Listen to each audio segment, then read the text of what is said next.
Welcome everybody to a Delco Nerd Network Hot Take. Guys, if you haven't seen a hot take before, well, it's where a few friends get in a basement, give our thoughts, give our opinions on a TV show, a movie, or a game. Today, it's going to be a game, and that game is Starfield. Here to discuss, as always, the triple threat, Captain Chris Trio. And Goochborn, nonetheless. Gooch, I'm happy to be here. I love that. I'm ready to talk some Starfield. It's been a while. I mean, it came out September 1st. You've been finishing up. I've already been done for a bit. I did step back in a little bit the last couple nights though to kind of, jog the old memory a little bit. Get the lay of the land or the space. Get those gears turning. Exactly. Right. Yeah, it did take me a little bit. A lot of games. We're getting to them though. Mirage is going to be next on our review list. I think we do have a different approach to games in the way of I tend to I definitely, don't get me wrong, I'm bouncing. But I have one major. I'm like, all right, Spider-Man. I'm gonna just kind of right now. I'm just down. There's just too much. I mean, there's so much. I'm so all over the place. No, I mean, I can't get over it. This is one of the best fucking years ever. Yeah, in general, for sure. I think just on the sheer amount of games, just on the sheer amount of how many games came out, but then how many are so good quality. And the Starfield conversation has been really all over the place since the beginning. 100%. That first week was negative city. But I feel like... Well, it was fun. I feel like IGN kind of started it with that 7 out of 10. 7 out of 10, bad game. Not from IGN, but everyone who read IGN's number was like, oh, it's horrible. I'm like, since when is a 7 out of 10 a bad game? Well, it's so funny because tell me, please. Because the funny thing about IGN too, though, for me at least in general, most people are either they hate their scoring, but then on this one they're like, well, they were right on this time, so they got it right. It's like, but they were incorrect they're wrong every other time. Yeah, but even still, I kind of hate. We talked about this in the group chat. In general, even with movies and everything, I think review scores really just kind of negate the conversation to a degree because everyone just gets so hung up on it. Right. But yeah, I don't know. It's definitely been an interesting talking point. I think some people are all too happy to be negative on something, and that's fine. I think some people are all too ready to just defend something to the end. So I think that's also part of it. And it's been an interesting conversation. And I think I want to avoid giving general thoughts because this game is too big to do that with. I know we're gonna kind of walk through it a little bit and then probably get into more general conversation. But I will say one thing. My tune with this game did change as I played it. Sure. And as I figured out how to play it, because there is a wrong way to play Starfield, in my opinion. And that was a big revelation, as both of us have played all the Bethesda games for the most part. Fallout 3, Fallout New Vegas, Skyrim, Oblivion. And there's a certain way to play those games, and they all kind of play in the same way. You can all approach it from the same type of open world experience. But discovery. Right. In that way, and exploring, and then kind of, doing some quests, and then getting back to exploring or exploring on the way. You cannot do that with Starfield. So coming to that realization of I, the gamer, have to change my tune in order to have a good time was kind of a weird thing for me to grasp with. Definitely. And I think the exploration, as you alluded to, or even just straight out said, I should say, I don't think it's not there that some people have said. I think it's just a completely different way to explore in a Bethesda game. And I can completely respect someone's not enjoyment of that because it is such a or lack of enjoyment of that because it is such a departure from what we've seen at their old style of games. And it was funny. I was really thinking about it today. I'm like, all right, how does Skyrim start off? How does most Bethesda games starts off? You have a quick intro thing, then they throw you into the world to do exactly and there's a hook. There's always a big hook. For sure. Exactly. I'm trying to think. In Oblivion, it's obviously the gates. In Skyrim, it's obviously the Dragonborn stuff with your shouts. Fallout, you're a time traveler.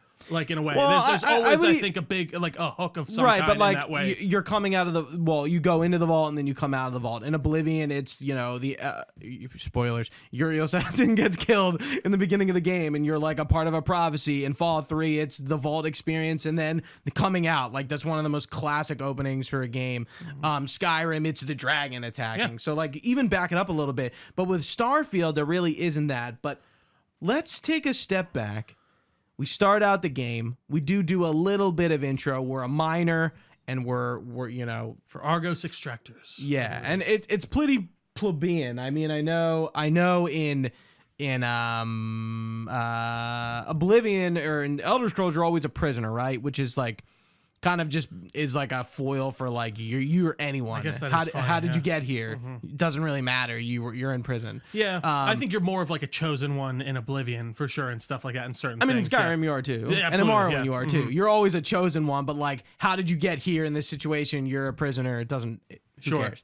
But with this, you're just a miner, and we find the artifact, right? And we're just like, another day on the job. Yeah. We mine out the artifact. You're the only one who has a reaction to it. Right. Nothing crazy really happens between like the minute 1 and the minute you unearth the artifact with your cutter. And then this is where you customize your character. What did you think about the character customization? I said it at the beginning. It's the fucking hair. What are we doing with the hair? The hair's hair pretty is bad. awful. I Yeah. think other than that, I really enjoyed the character creator. And I thought it was, very malleable as it should be. And I could build kind of the character I wanted. I find some, I don't know how I feel. I'm kind of in between. I like how kind of, and I don't mean to compare them just because it's easy to do in a character creator. There's so many out there, but you have like the kind of cyberpunk way of doing it where they give you a bunch of options and you can mix and match those options with the eyes and stuff like that. Whereas this, you do have that, but on top of that, you have the option to truly kind of sculpt everything and really get into the nitty gritty. And that's been the same, for their last 2 games and even, Fallout. But yeah, no, I thought overall it was very well done. Just give me more hair options. They were terrible. Yeah. Absolutely shit. Yeah. What were we doing? Like, I don't know. It was one of my first things that I said to the group chat. I was like, first off, this hair is terrible. But no, I liked it. I went with the Luke Skywalker cut and just like a beard.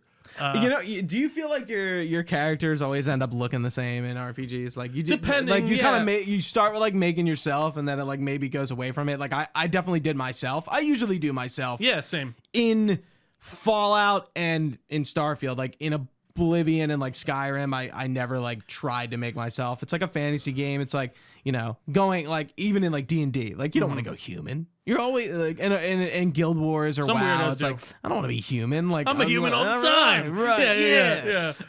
So I kind of had a similar experience where I was like, I felt like my character at first was ugly. Like I'm like I kind of made him look like me, but like a smidge different. Like I gave him like a full like scar on the one side of his face. Yeah. I was a space scoundrel, so I kind of wanted to fit that. I was bill. an industrialist, I believe. Okay, yeah, I kind of wanted to fit that bill a little bit, and I was just like, you've been staring at it for like an hour plus, and I'm like, yeah, I don't know how I feel about this, but I think I'm gonna start. And then I kind of like see, that's why I can't. Then I'm like, got into it. And I was like, all right, no, I look good. It's very easy to get lost in the sauce of a character creator, in my opinion. And that's why I don't tend to spend that much time on them. I try to nail it down within a certain amount of time, but it is easy to kind of get lost in it.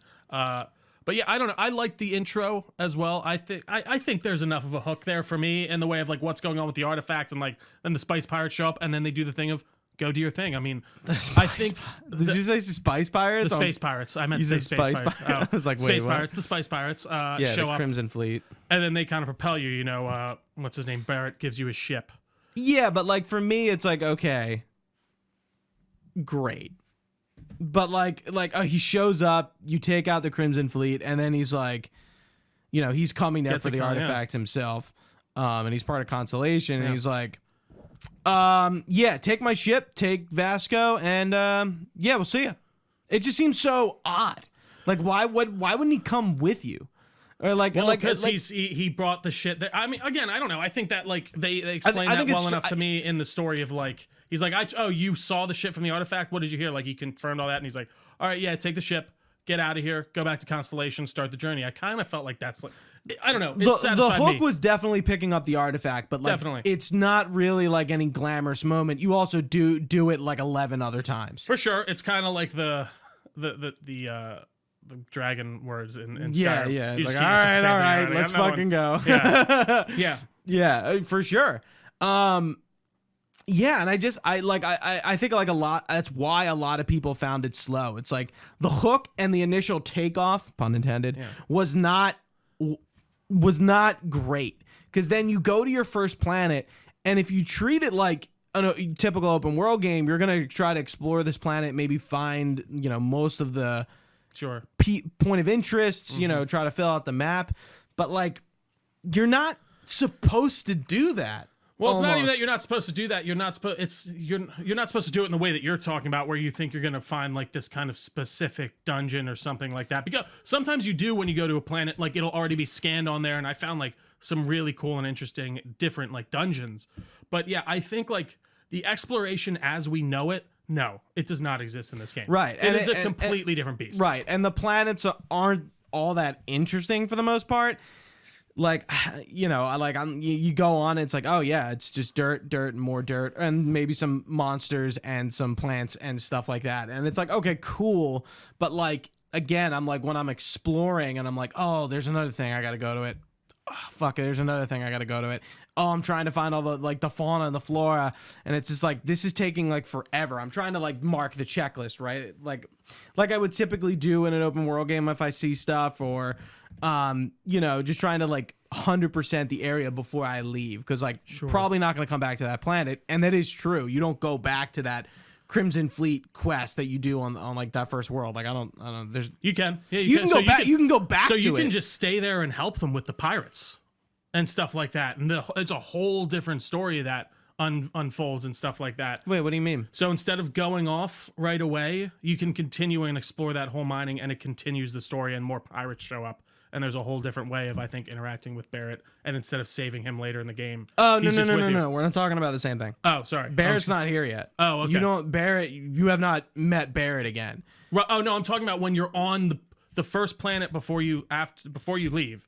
You can hang there and continue the story and like help them out with the pirates and do more stuff on Argos. Like there's a lot more in the way of like the planet how you I'm can explore talking that. about. I think it's called like Kree or Korean or something like that. And you go there because you go up in space and the Crimson Fleet are on you. And then Vasco goes, the Crimson Fleet are like tagged your ship. We got to go deal with them before we go back to Constellation. Right. So I'm talking about that mission and that Oh, okay. planet. So it's like the first different planet you go to. Yeah, I mean, you can go back to that planet whenever you want. It still exists there, but right, like, but yeah, like there's you're nothing drawing you back. nothing's bringing you back. Yeah, there. unless you want to, survey the planet, which is useless. well, no, it gets you a lot of XP. I mean, for sure. Like it's like when you survey a planet, you get 200. Like, and it is to build up that thing. I think those are more. It gets you XP, but like you still got a whole game to play.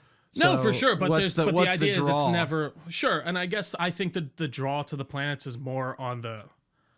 I don't know. It reminds me in a weird way of Red Dead, where when I'm exploring a lot of that world, a lot of it is visual, and I'm there for the sights. And I did feel like I ran into some really cool planets. Like, sure, there were a lot of barren ones, and I went in like very much expecting that. I don't know. I think they did a good job of explaining what this game was going to be, and people just didn't want to listen to it. I agree with you. They do explain what it's going to be, but I don't think we truly understood what it was going to be, and our expectations were out of whack.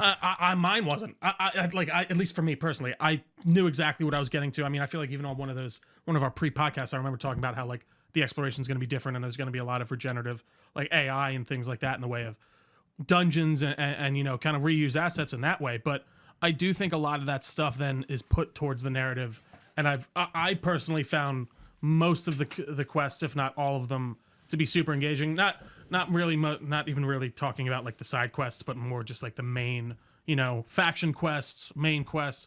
I felt like I got a lot out of it, and I did spend a whole night surveying a whole solar system because I was just enjoying it. I had a podcast on, and I was just visiting. Like, it was a fucking toxic gas planet. I go down to another one. It's a fully fauna like rich planet. It's temperate. I do think it's an interesting choice, and I do understand though why that's not gonna tickle everyone's fancy though. 100%. And I was doing that, and I was just like, well, like, what am I doing? Like, there's no special dungeons. I keep finding caves, and they're all kind of the same. And there's so you weren't finding the special, because like sometimes you'd pull up on a planet and things would already be highlighted. There'd be like a base or like a bio lab. And, yeah, like, but I'm different talking things. about once you land at that special place. Like, let's Sure. take that first planet where you like land at that base, because like that's where you have to go. Right, yeah. And then like you go out from there. Yeah. There's really, it's all like procedurally generated Yes, content. yeah. It's not like, oh, here's Trio Manor and ABC base, and like it's all like here's I did here's find cave, certain and ones like that there's I like didn't find anywhere else. Like there was one biolab I only ran into once. It was like this crazy huge tower, and they were doing some type of weird experiment there. I was finding them, but I wasn't finding them once I land. Once you land there, yeah, you're probably not gonna find like another big different bio. And I feel like once I understood, like I wasn't I was not going out of my way all that often. At least not after the first probably like 10 to 20 hours. Sure. Because it just didn't I'm like it wasn't satisfying anything for you. Right. Yeah, I'm like, yeah. what's the point? Like other than like the true exploration of it, which the game really just didn't seem to incentivize. Okay, I can survey a planet and like get the XP, but again, I got like a whole game to play with like ton of side quests, and I could kind of be killing two birds with one stone, and I could be exploring a planet I'm on for a quest that I've never been to. For sure. Yada yada yada. Yeah, and I was just like I was on that first planet being like I'm like, this can't be like I feel like I'm doing something wrong. Sure. Like I'm like this is weird because again, I found like 7 caves and they're all uninteresting and nothing's in them. Yeah. It's all dead creatures and mining, which and again, we had that conversation of like, okay, like expect the planets to be barren and stuff. I'm kind of okay with that. I'm not really upset about the way the planets looked. I guess I'm upset about the type of open world game, and this game is not like anything Bethesda's ever made. And I think that's why they did it. They just tried to do something different, and kudos to them for taking that risk, because I think at the end of the day, Starfield ended up being a pretty big risk for them. I think it panned out. Don't get me wrong, and I think it reviewed well and sold well, and like I don't think there's an issue there. But a hard thing for me, a hard realization that I had to come to was like, this is not a Game of the Year game. Sure. And that was like a big moment for me. I'm like, I would say it's my Game of the Year. So far, absolutely. I do think that it is 100 in the way of like the narrative and how much you can really explore in that regard. And I don't know how interesting I found the world personally, and I feel like they did kind of put in that time. But I can understand why that would be such a drawback for people, that it would take that out of the conversation for them. Because again, the exploration, I think this is simultaneously the most Bethesda game ever and the least Bethesda game ever. It's the most Bethesda game in the way of how you have so much choice and how I can go for hours and hours without shooting, and how I can kind of approach these quests from a different way. At least it feels that way to me. But then that exploration bit, it's a completely, like I said, and it's just not the same. And as Todd it was. Howard said it himself, like we were saying, like they did market this game correctly, but I think it was up to us to have the correct expectations and realizations about what this was going to be. In the Lex Friedman interview, he mentions that he considers Starfield to be like Daggerfall, and Daggerfall was like, okay, you have the cities, right? But all the dungeons are procedurally generated. Once you go out there, it's like it's not going to be like Oblivion or Skyrim, where there's a lot of like tailored, unique content out there. And I think like we're not used to that type of game, especially from a AAA dev like Bethesda. Well, and I would say though, to push back on the go ahead. on the on the Skyrim and the Fallout of it all, a lot of those are reused. A lot of those dungeons are basically the same dungeons. There's some reuse in different places. Yeah. I think I would maybe like to see more specifically tailored dungeons. I think there are a good amount of them, and like stories and places to check out, but it is more centered around the cities for sure. I think that's an apt description. But I do think a lot of Skyrim's and Fallout's dungeons, there's variety for sure and enough, but by the end of the game, you've run through the same dungeon in 6 different ways in 20 different dungeons. Talking about Skyrim? Yeah, or even Fallout, you know? Like, I don't think those dungeons are as individualistic as people are thinking. They are just... They get you some good stuff at the end most of the time. That's kind of the goal for them. And it's a different spot. Yeah. And, you know, I do think there is something a bit more to, like, you know, maybe you're running into some type of sewage plant in Fallout versus an abandoned bio lab or something in space. I don't know. I find them both pretty equally interesting, but I think knowing the fact that they are procedurally generated maybe puts that in front of people's faces a bit more. I don't know. What do you mean by that? Because I do think people maybe don't realize how much stuff is reused within like a Fallout or Skyrim in the way of dungeons. And like now that people realize and like are knowing that this is being procedurally generated, they're like, well, they're just using the same thing over and over again, which I don't think they are. I think in certain places they definitely no. Exactly. Yeah. 100%. But I don't know. I guess I really did feel like maybe my expectations, you're right, were set at such a specific spot that I wasn't thrown off by that going in. Maybe what I'm hung up about is the most, and I do like this game. I just think I'm like insanely critical about it. That's fair. At this point, like almost to a point I'm just like, trying to understand it while critiquing it. Yeah. I think I am just upset my way of playing was not up to par. Yeah. For Starfield. I needed to play differently. And that, because like, you know, I kept hearing like, you know, do the main story, do the main story, do the main story. And I'm like, yeah, I hear you, but like, I like to kind of like, you know, do some side stuff. And it's like, the game does kind of, it seems like it is best played by doing the main story first for the most part, which is the exact opposite of Oblivion's and Skyrim, for example, where the main story is like kind of secondary. And I mean, and the Starfield's, to its credit, this is the best main story Bethesda game we've ever gotten. Disagree? I'm Agree? going through my Rolodex. Of Like, how I feel. Like, Keep going. yeah, I just like you think about every other Bethesda game. Skyrim can't really, you know. I enjoy that main quest a lot. You kill Big Bad. Oblivion, you have to kill Big Bad. Fallout, you got to help your dad. Fallout 4, you got to help your son. Sure. You know, like, Yeah, like no, for it's sure. not that different. Like Fallout 4's main story is pretty good, but I think it gets lost in the sauce with the factions and I stuff, agree. and Yeah. it doesn't really work out that well. In Starfield, there really is no big bad, and I like that. The main story is about exploration, and I don't want to like jump into it just yet. I mean, we haven't even gotten to New Atlantis in our conversation here, but yeah, I was just like surprised that the approach from the main story was so unlike Bethesda. And they Definitely. seem to really just kind of like, we need to tell like a different type of story, just like we're making a different type of game. And I think they executed that well.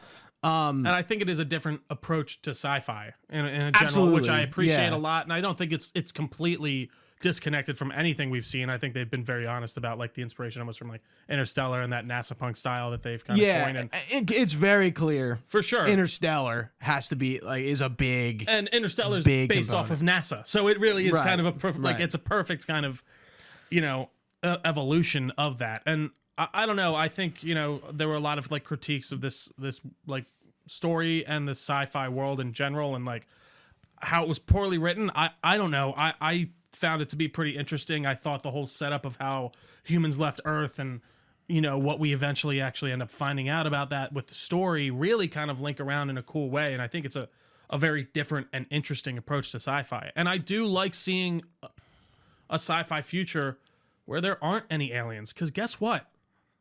It's probably how it is, right? Like we're probably not going to run into aliens when we go out there. It's a 99% chance. And I think it's a very interesting angle to go at it from and kind of fresh. Again, I don't think it's completely fresh. People have done that before, but it's cool and interesting, at least for me. What did you think about that type of angle that they took on the side? yeah. I kind of agree with everything you said. It's different. It's not Mass Effect, right? It's Yeah. like, and it didn't need to be, and it doesn't have to be. It's not even Halo either, which is Right, interesting. which is Like, another it's- different kind of sci-fi. Yeah, like it's probably closer to Halo than Mass Effect in terms of style, because like I mean, Absolutely, I like would the agree. human stuff for Halo is pretty, you know, understandable. Oh, for Or sure. It seems like it non- could evolve from what we have today. Right, Yeah. right. It's not. We're not too far off the Based in the- reality the, to a degree, yeah. The what's it called? Too far off the The mark. No, it's like it's a Technology. plot of land. The is it estate? I don't know. Do I have O in my head? I don't know. Too far off the pasture? I don't know. yeah. What am I trying to say? Off the reservation. Off the reservation. There we go. I don't think we're allowed to say that anymore, Gooch. But I mean, a reservation's like a word. Like we're No, not I know, we're not talking about I know, Indian I just- reservations. who said that? No, okay. And they're still a thing. I drove through one last year. They're definitely still there. Yeah. Like it's fresh. It's a unique take without a doubt. I don't really think there's much debating that it's like, oh, like oh, it's like this. It's like no, there's really not like a sci-fi game like this out there. And speaking of sci-fi, like that always comes with the cities, right? Like in Mass Effect, we have the Citadel. Trio, give me another space game. In Dead Space. We don't even go to a we city. don't Well, go we to a do city. go to a city in Dead Space Another 2. space. It's like you're asking me to name an object, and I'm like, Yeah, like what? Name a noun. literally, I'm like, Yeah, like we don't really have like a ton. Halo. Like, would you see a lot of cities in that? Like, You go to space- Numa Boss on yeah, Earth, and it looks yeah. exactly like you would Yeah. think a city on Earth would look like. Yeah, it looks futuristic, but not like too far off. And I mean, obviously, New Atlantis is like your new It's Earth utopia. too. Like It's city. another Earth as close as they could get. At Right, least, yeah. Aquila City is your space cowboy city, and then we have Neon, which is your cyberpunk drug-ridden place, and that's cool. And like all the cities, like, are they anything special? Not really. Are they serviceable? Are they fine? Yes. Sure. Yeah, but like, are they shit? Not really. But they are like Outer Worlds cities. They're not super huge. Sure. They're probably like just the size they need to be, and it reminded me the way you interact with the cities reminded me of the Outer Worlds. Yeah, Outer Worlds was interesting in the way of like, because those were just kind of those small little open areas, right? Whereas I guess technically you have larger open areas that are still closed off in this, but yeah, I don't know. I really like the design of New Atlantis, and even Aquila City. I felt like they were kind of very unique in the way of how they wanted to present themselves, like the whole Freestar Collective versus the United Colonies. You could definitely feel that kind of change in tune. I just like that whole history in general too. Yeah, the lore and the kind of what happened before, or briefly before, our existence in the game is very cool. Is it the United Colonies, and the is it Colony War? That's what it's called. Yeah, the Colony I think War. so. And it's basically like, I don't know, typical one side versus American the other, Revolution, just think about it. fighting over land, and they employ what you could call like illegal warfare type like things xeno warfare. with the xeno warfare and the mechs, and we've left that in the past, and a lot of quests sort of involve possibly working with the other side, which I like, especially the UC Vanguard, which is a faction I did fully. I didn't experience all the factions. That's one thing. I did. Yeah. I kind of decided I'm like I can't rush through these, and that's also another thing. Playing this game, I was like reading some of the reviews. I'm like, I feel like people didn't almost play the game enough, and I feel like you do have to. Like I said, that hook isn't there. You have to play like a lot of this game to really kind of, and I think that is tough for and I digest it. Like I even still on this podcast, I'm having a hard time like fully digesting it. I don't think this game is really going to solidify with me 100% for like another year. Because I'm definitely going to go back to the game. I beat it and I decided I'm going to put it down. I have a lot of games going on. Like, I don't need to rush through this. I'm going to play this at not a better pace, but it's an Where open you don't world feel like game. you're under a gun. I'm right. There's going to be DLC. I'm going to go back. So why don't I just savor it a little bit too? Savor the flavor. Yeah, because I was like, I definitely want to beat the main story for the podcast, but because when it first came out, I was kind of critiquing. I'm like, well, it's like, is 50 hours enough? Like, almost no. Like, there's a lot of game here that like you just don't experience probably on the first run. Like, I completely understand people's frustration and not being like, it's a tough game to review. Nothing hate. There's nothing I truly hate more than when someone's like, hey, just watch the show, but it gets good on the third season. And I'm That's like, kind of what. I know do you not you think kind of have to Starfield be like falls there? That's what I'm saying. That's what I'm like. I understand when people hear that about this, and I'm like, play for 10 hours, and then it really kind of you get the grip. You really kind of get to explore. Well, and again, I do think this game lets you go from the beginning, but it's just so different from any Bethesda game that we've done. Right, you're not walking out of the sewers and just can walk go anywhere. You can go to You're the arena, walking the into Mages space Guild. and you can go to any planet. But if you are under the impression that there are going to be all these like specific and different things on them, then you are going to be disappointed. Yeah, your quests are really your guiders, and that's Absolutely. why I told you, I'm like, I wasn't just going to random planets because like, what was the point of that? No, for sure. And I didn't do that often personally. Yeah. That was more just like some nights where I was like, man, I'm really enjoying the views here for some reason. I just found some really cool and you're planets. listening to a podcast or whatever. I'm just kind of droning away. I'm mining some things and stuff like that. Yeah, I totally understand that for sure. Or are you going to say something else? I'm sorry. No, I'm looking at you in my phone. Do I look great? Yeah. No, you look hot. So it's, again, I think, thank you. I try to always. I'm not temperaturely hot this time though. No. It's 40 degrees. I hope you're not. So like I do think it's I get why people could be like, well, fuck off. I'm not playing for 10 hours before this gets like to the degree that maybe I want it to. Right. And that's why I can't. And it's crazy. Yeah. Like I was looking for guests for this podcast, and I'm like, I got to beat the game. Like, I'm like, especially as somebody who's beaten the game, I'm like, there's a big component, not even just narratively, but like within New Game Plus, which I haven't experienced, but you know, I listened to Defining Duke's review and like, you know, like got to hear about it a little bit. And I'm like, yeah, this game clearly has a lot to it. And like you're not gonna experience it all in one 60-hour playthrough. It's just not gonna fucking happen. You're gonna experience this game over years. I do think that the thought. And I mean, listen, you can pull this up in 5 years or whatever and tell me I'm wrong, but I think the years are gonna be kind to this game. Yes, I agree. And not because it's an unfinished game that will get all these mods. We haven't even talked about it. The least buggy Bethesda game ever. And a lot of people are bringing it back up as like buggy games are coming out. It's like, it's crazy how Starfield is not buggy. Spider-Man 2 has had a lot of bugs. Has it really? Yeah. A lot of weird bugs. I have trouble with bugs because for me they're always I haven't personally. That's what I'm sorry. I haven't necessarily had them, but like I've heard about them. Right. People will be like, I've been having way too many bugs with this. And I'm like, I really haven't been running into that much. Like, I know Starfield, I had a few drops here and there, and I had a few frame rate dips and stuff like that. Actually, but overall, one quest bugged on me. Overall, it did. I think it really worked well. But not a main quest. Yeah, no, me neither. And I don't know. I think this game will age well, and I think people will look back a bit more fondly on it. And not because it's like an unfinished game like Cyberpunk was when it came out. Right. But and because 3 years people have been are very kind to Cyberpunk. But again, and I do think that's because they kept continuously like working on it, improving the base game itself. Whereas I think, I don't know, I think it's already there. I do. I think people will look back on this at the beginning and be like, okay, there is so much to this game. Maybe I didn't give it the time of the day that it deserves. And I'm not saying it necessarily even does deserve that. Time is valuable. I understand not wanting to sink 10 hours into a game just to start liking it.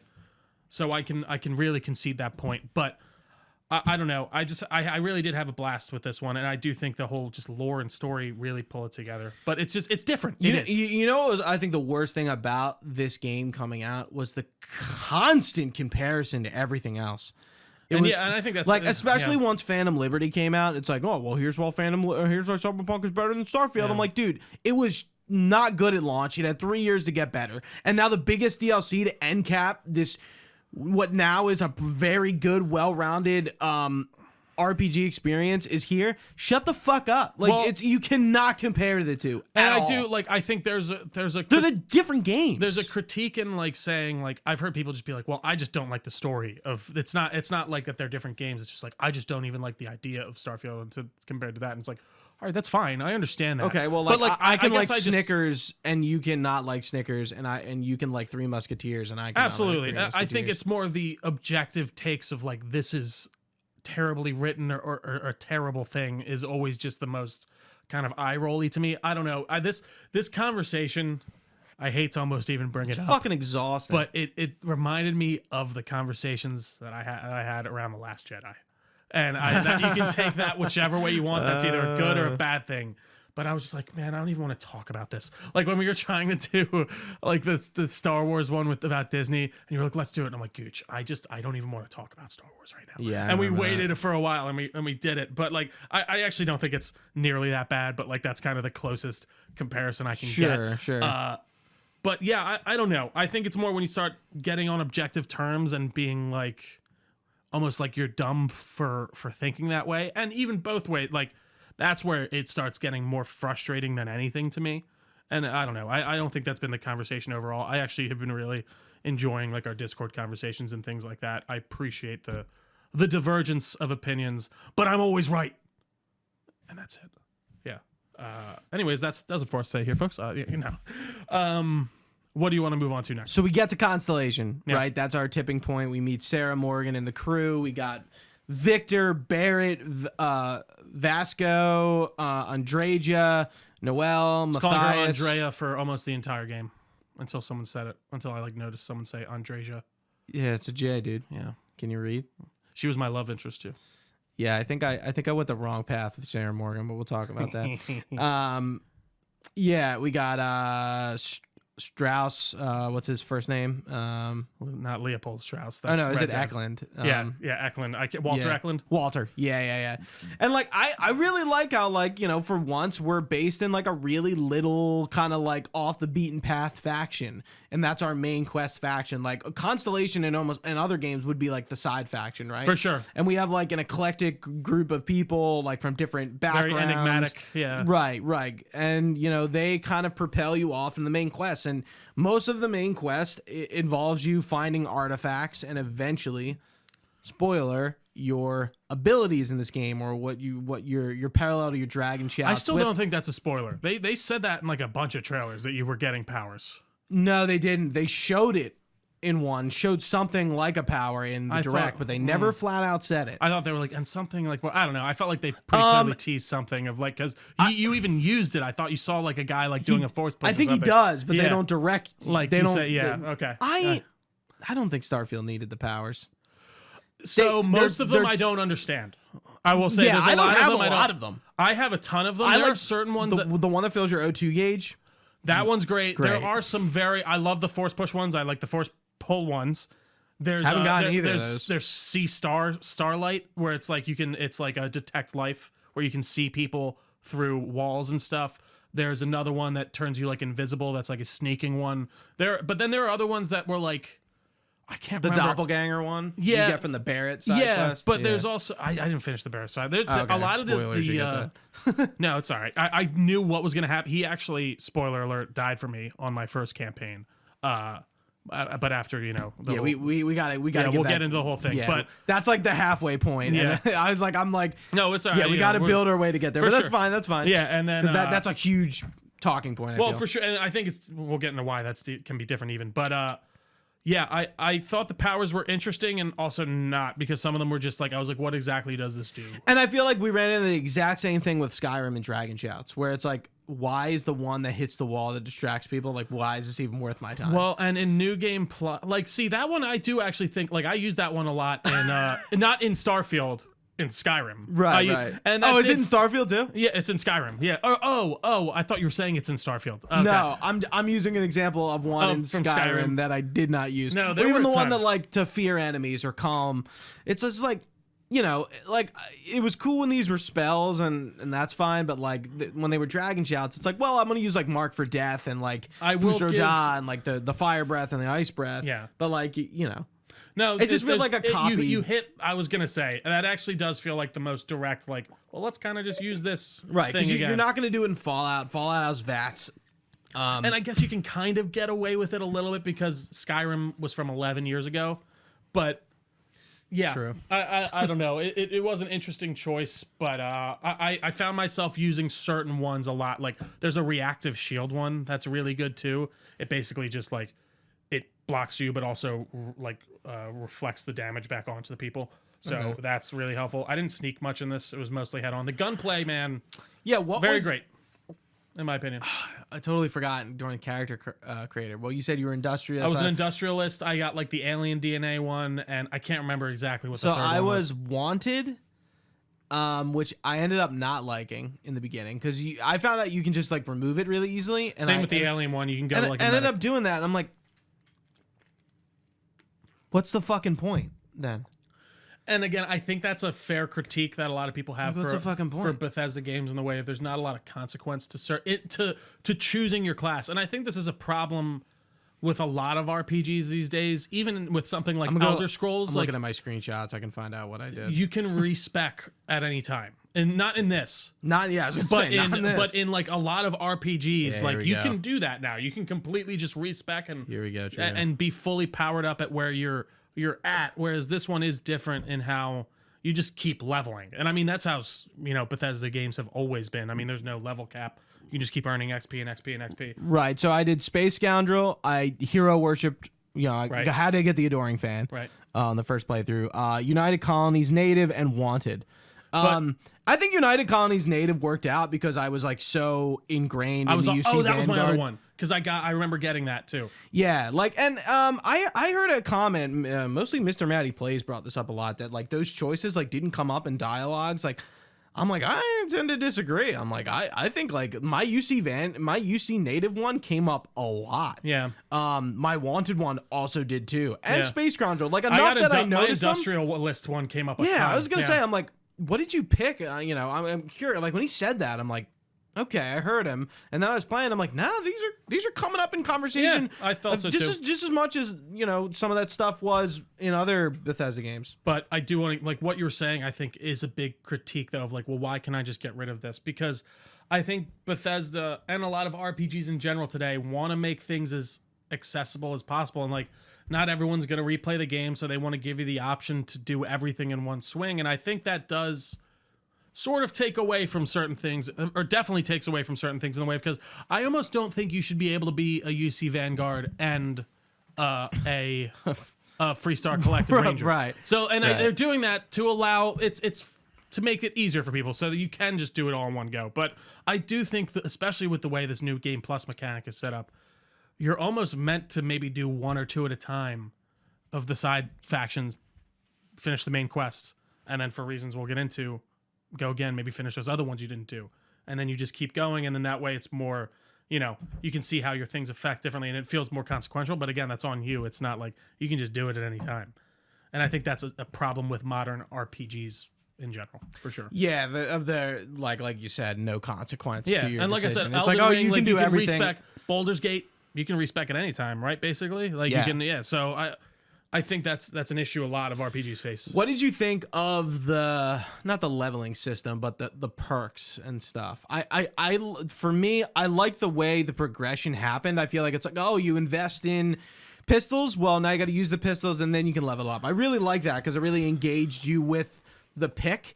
But I almost felt like at the end of the day, my choices like not were unnoticeable, but didn't impact me as much as I wanted to because they're percentage boosters.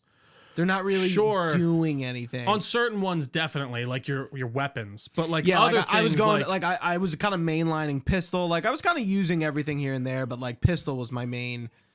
Yeah, I don't know. I think that they are meaningful percentages though. Like in the way of like, you're going up 10 to 20%. It's not 0.05% that a lot of these like things go into. And I think that's like reasonable on something like a pistol, a damage or something like that.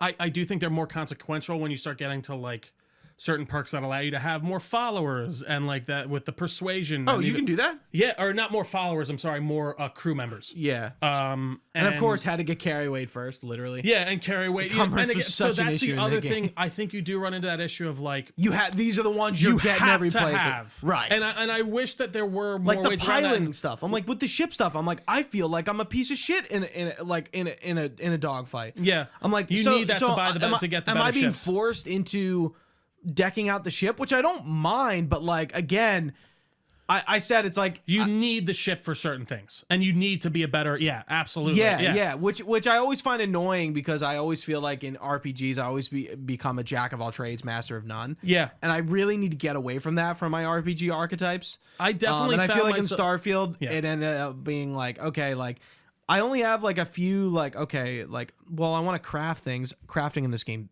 is horrible in my opinion. It's funny, I didn't get into it a ton. Good. Sure. Don't. What do you mean the crafting in like what like crafting food, attachments on your weapons and armor? Like you're gonna find stuff. Who cares? Why make it? Why invest all these points into doing this when you can just find the stuff? You can. I mean, I did notice you can make some pretty like hefty upgrades on like your armor and stuff like that. Sure, in the way but of, like how much you can carry and it seemed like inconsequential. Yeah, I don't know. It seemed about as consequential as it was to me in the last games. From what little I really kind of messed around with it, like how you could add on certain attachments, and it felt very much like Fallout 4, which I enjoyed that like at least customization aspect a lot. I never created food and like did those more minutia stuffs, but like yeah, like I kind of like being involved in the crafting systems. I like how in Fallout you can just do it. Like I don't need to be spec'd in. Actually, I was gonna say I in think Fallout you do 76 you can. Well, yeah, in Fallout 4 you need to be more spec'd into it for sure. No, in Fallout 76 you have to be spec'd into it. Fallout 4 you do too as well. Okay, to get like good stuff. I'm like trying to jog my. No, I hear you. Yeah. Okay. It's funny. I didn't use those a ton. You're That's right. fair. You're right. But it's funny. I really didn't. Those are ones you definitely feel like you didn't need, and which is nice. Again, like I think that is a tree I could see myself maybe investing into more as I continue to play more and through my new game pluses. I mostly stuck in the science and the ship one, or no, the science and the medical, the blue and the purple. And is the cap 100? No, there is no cap. I like that. And that's why, especially that leans into, we'll get into the new game plus stuff, but I don't know. I actually invested, I was surveying a lot of planets. I don't know why I did surveyed a few. And did you invest in your scanner at all or anything like that? Yeah, my scanner was because fully like maxed. that made things I think a lot easier, and then especially for if you're trying to do fauna, because like if you have the lowest fauna ranking, you have to scan like 7 or 8 animals. When you start getting that up, you only need to scan 2 or 3, and that makes it a lot easier, and you can kind of blow through some planets. Again, I was kind of going for those for more of the beauty than just like, finding those rock caves. I did find some interesting, like, just random stuff though, but then it does kind of take away from it a little bit when you see it on another planet. Right. Like those, geological locations that pop up. It's like, oh, okay, I've seen this before. Yeah. It would be nice for some more variety on that end, 100%. And I do think a lot of people compared this to No Man's Sky very fairly in certain aspects. But like, and I played a ton of No Man's Sky. Really enjoy it.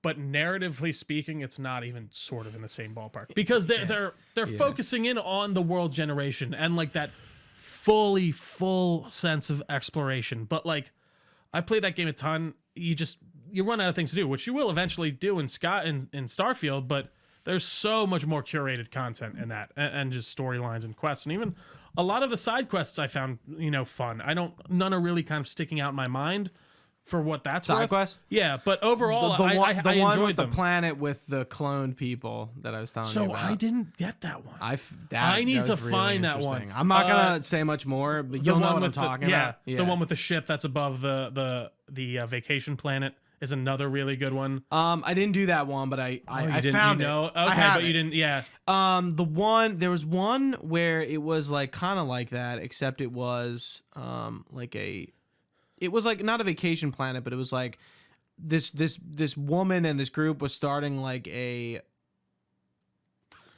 It was like a place where like convicts like get. Yeah.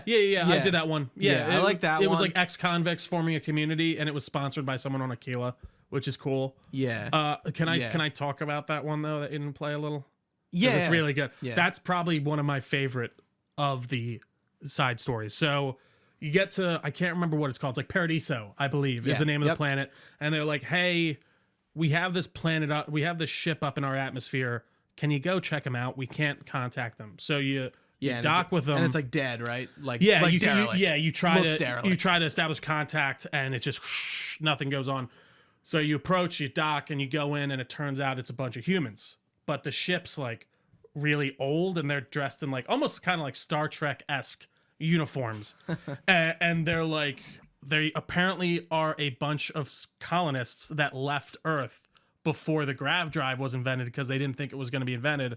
They were using like ion engines and have been slowly over generations making their way to Paradiso, but they were leapfrogged by grav drives, and people used grav drives to get to Paradiso and set it up before they got there. So they got there being like, well, we were told we have this planet. We went through all the governmental guidelines, and the people in Paradiso are like, that doesn't exist anymore. Like we're in a whole different. So they're like super old. So no, it's different. It's a new generation. So they've been living on there for generations. These are like the children of the people who started the journey, if that makes sense.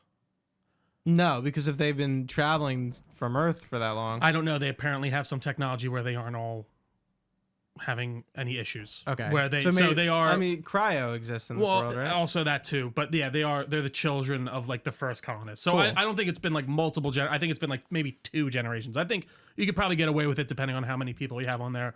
And it's a large ship with, it looked like, I don't know, 200, 300 people. But you kind of just have to broker this deal between Paradiso and them. And it ends up being like, well, you can just blow up the ship to fix it for them. You can get a grav drive installed that you have to pay for because the jerk-offs at the hotel won't. And you just kind of have to do it to be nice if you want to be. Mm-hmm. Or they can become indentured servants on the planet and work off their debt and stay there. But like, it's... And I did it twice. I did it once in my regular playthrough and then in my new game plus. And one of them, I got them a new planet. I got them a grav drive, sent them off. The other one I just blew it the fuck up. And it was a lot of fun and very interesting. And like they're talking about like why they left Earth and stuff like that. Good sci-fi. Yeah, so the clone ones is really interesting because you run into a group of a colony that is just clones of famous people. So the first one you meet is FDR. Then there's Genghis Khan, Amelia Earhart, like a pharaoh. What? H.H. Holmes, who thinks he's somebody else, but it's H.H. Holmes. I need to find this one. That's fucking I was wild. like, this is awesome. Like the quest is really interesting. Like again, like I feel like the side quests were like Fallout 3 memorable. Yeah. Where you remember like the family, the Arfu one with like the vampires. When you run into the girl with the Nuka-Cola Quantum, the underworld stuff with the museum and the linkage repeater, like they just felt like I'm like, damn, like yeah, we're gonna be like talking about this one. Absolutely. Like still when we bring this game up. But again, there is a lot of content. And going into the factions of it, like I loved the UC Vanguard. I did too. Faction. So line. do you know that was so? How did you interesting. join them?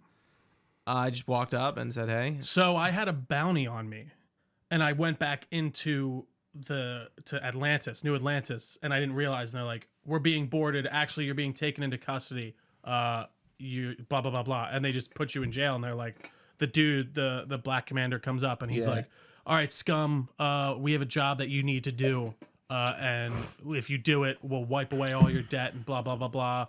And you'll take care of. Like I didn't even join the UC Vanguard at that point. Wow. Okay. Like And I was so on that New was a Atlantis, different- and I'm like, yeah, like I just walked up to, I was at the mast, and I just joined. Yeah, and I started it that way, but then I didn't end up playing it on that playthrough. And then the second one, I joined it the regular way, where you just go up and you join, and you have the kind of diverging quests with the one quest and then the UC Vanguard quest. But yeah, I thought that was very interesting and cool. A totally different way to start the in on that quest. So really liked it. So tell I did a little bit of the Freestar Ranger stuff, not enough to even talk about what's going on in the line, but what did you think about the other factions? Well, I won't spoil anything for Freestar. I actually really liked Freestar. I think it was probably like maybe my second favorite one for sure, but overall, I enjoyed them all a lot. I actually think my favorite one was the Ryujin. I'm looking forward to Ryujin. I thought it was very interesting. I didn't even start it. Like a lot of corpo, like chicanery. I really enjoyed it. You know what's funny? I almost want it. So in Oblivion, I think I digested the guilds. Like I started it and I did nothing but until I finished it. Pretty much. I was looking back at my achievements actually, which was weird in Oblivion, and I'm like, yeah, I did. The Arena, Fighters Guild, Mages Guild, Dark Brotherhood, Thieves Guild.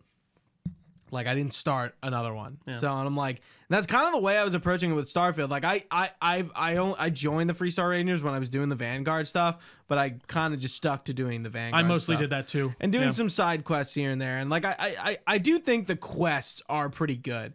There are some that are like, yeah, can you pick me off a coffee? And I'm like, okay. I think those, can you get me a beer? Few and far Can you get me a between, beer though. from Jake's and bring it back to Mars? It's like, okay. And like, they do have a lot of those procedurally generated ones where it's like deliver this to the deliveries. Yeah, the well, they're mission clearly boards like, and stuff. hey, the mission boards are your go kill a dude, go survey the planet, which is fine. I think like a way to grind XP or money is kind of necessary. I was like, you know what? I didn't find the economy that much of an issue either. I felt like I was like had a lot of money and I was spending a lot of money, but I was that was the thing. I was like, I got a lot of money, I spent a lot of money, especially on ships, something we have not even touched yet. Yeah. We definitely got to get to it, but just to touch on the UC Vanguard a little bit more, dude. I fucking love that quest. I thought it was really good. Spoilers, because we got to talk about the Terramorph stuff. It was good. I was like, it was good. Like that was like like a Soylent Green is people kind of moment where like the heat leeches are Terramorphs and they're everywhere, and that is funny. Like they always talk about them. I was gonna say I think they layer it on thick without at least annoying me. It just put it in my head. I'm like, you always just hear them when you scan that for heat leeches like as you're landing and you or something. See them too. Yeah, like you're like over. running around a ship. Oh, there's a heat leech, or you're like running around a planet. Oh, there's a heat leech. Like they're just like all over the place. And they're talking like for some reason a few years after humans show up on a planet, they show up too. We don't really know why. And I was like, man. it's good. It's Yeah, good. cool It was a mystery. good reveal. And then like going into like the UC lore and like who's involved in that quest. War crimes, Yeah, even like yeah. it's a lot of like governmental inner workings and like wartime drama. And I was really critical for Skyrim, especially. I think Skyrim's faction stuff is all trumped by Oblivion's. Like, I think the Thieves Guild is the only better faction of those two games. But I would agree, everything thinking back. else in Oblivion is better than Skyrim stuff. So it's nice to see, like, obviously, you know, not literal comparable factions, but that these faction quest lines are really engaging. I mean, the Freestar Rangers, I've yet to see that from, but again, I think I'm still really early on. Yeah, I think it's going to take off. Like, I went to Hope Tech and I talked to him. Oh, okay. So you're still pretty early on in that. Yeah, then. Okay. yeah. Yeah. Yeah, definitely some more choice by the end of that. I think it's a pretty good reveal. Is Ryujin's, it's like Corpo kind of espionage. Corpo, espionage, you know. Is it like cyberpunky? To a degree, yeah. Definitely more. It's definitely more like corporate, like you said, espionage, like backhanded deals. Like they talk about like the tech Ryujin. Saga. Yeah. Fucking Saga scum. Ryuj scum. Jin scum. You actually unlock an ability through that quest line. That's a higher level like a power thing. Yeah. Oh, okay. Which is in the all the way left one. It's in the like sneaking column. That's interesting. And yeah, you kind of decide how the company's working, and I don't want to get too much into it and spoil it for you.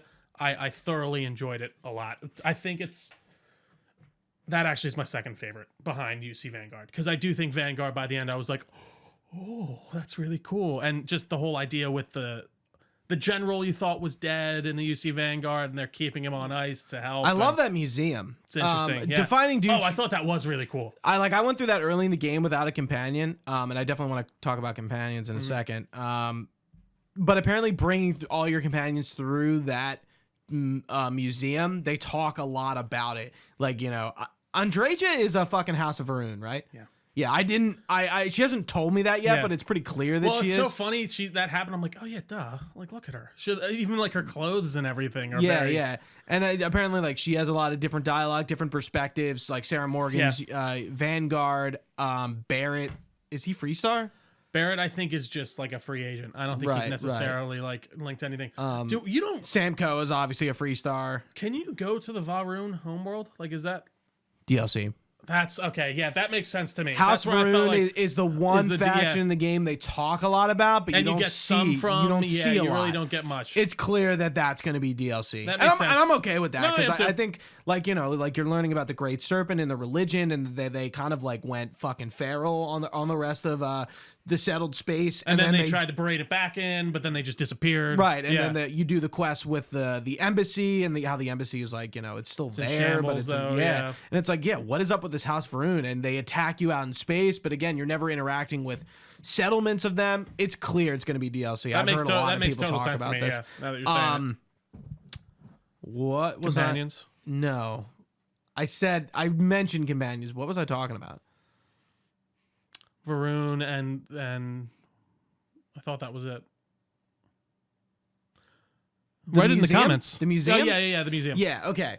So let's get to the main quest. Obviously, we've been just collecting artifacts this whole time, but there is like a main point in the side quest where things go a bit, I'll say probably like one of the ballsiest moves Bethesda's ever done with their main quest is like just flat out killing a companion.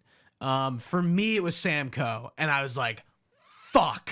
Like, I really like Sam Coe. One, I liked his character. Two, it's Elias Tefexis, Adam Jensen's voice actor, and I'm like, I was like, who is this guy? Like, it was so funny. That's good. That's awesome. Yeah. And so it was between him and Barrett, and I don't really like Barrett all that much.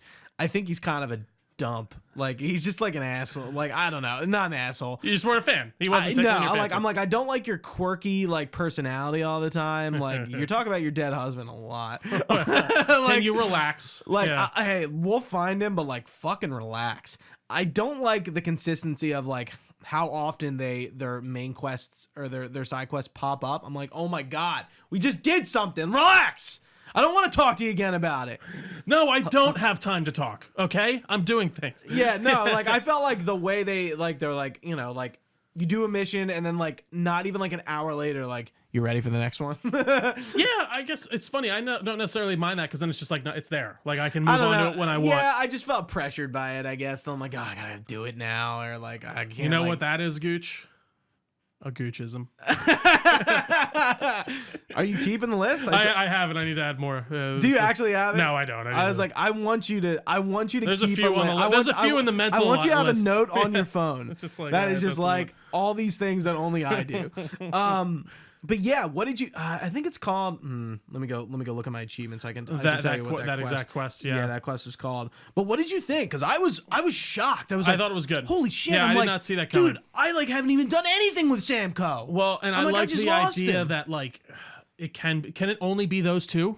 No, I was gonna say it was those two for you as well. Yeah, it is your lowest. So it is based on like your relationship with them. Yes, interesting. I think it is the second highest and the lowest. Yeah, I think. And I will say one other thing about the companions, which you're either going to be about or not like at all. And I think this was more of a thing in like Fallout, is they are your karma system in a way of like, there's not really like you're doing bad or you're doing good. Like you can do bad. High price to them. pay is the quest, right? But they are very much your like how the world's reacting to you, because there's a certain thing you can do with the Ryujin thing, or you can make everyone hate you.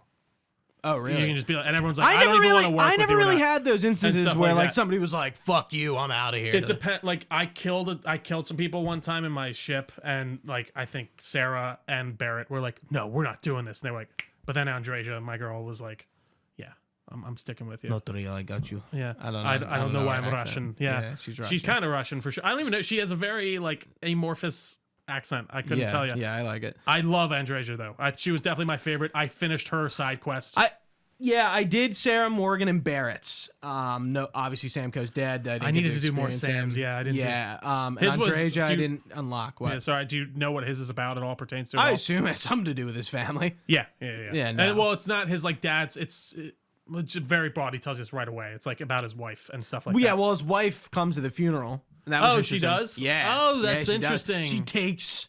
Yeah. Cora. That makes sense. Yeah, because they're like, what are we gonna do with Cora? So Barrett died for you. Yep. You didn't say. Yeah. Okay. You didn't miss much. Well, no. Well, I actually had a lot of my quests going. I'm kind of surprised he was my lowest, if that's how it works, because I thought I had more with him than like even Sarah at the time. But well, maybe they were all kind of high. Yeah. So there has to, they're in some sort of pecking order. But yeah, I don't know. I think I know a lot of people were complaining. I saw not a lot of people. Some people were not fans of the. It is a hard thing to do, because I feel like it's like, okay, like again, I didn't touch anything of Samco. I barely had him as a companion, and I was like just getting around where I wanted to like switch as him, and they kill him off. Now you can't experience him at all. Which is again, and it's just an interesting decision to have this hard sort of cut for a piece of your game. It's like you can't experience in this until you either play the game again or do new game plus.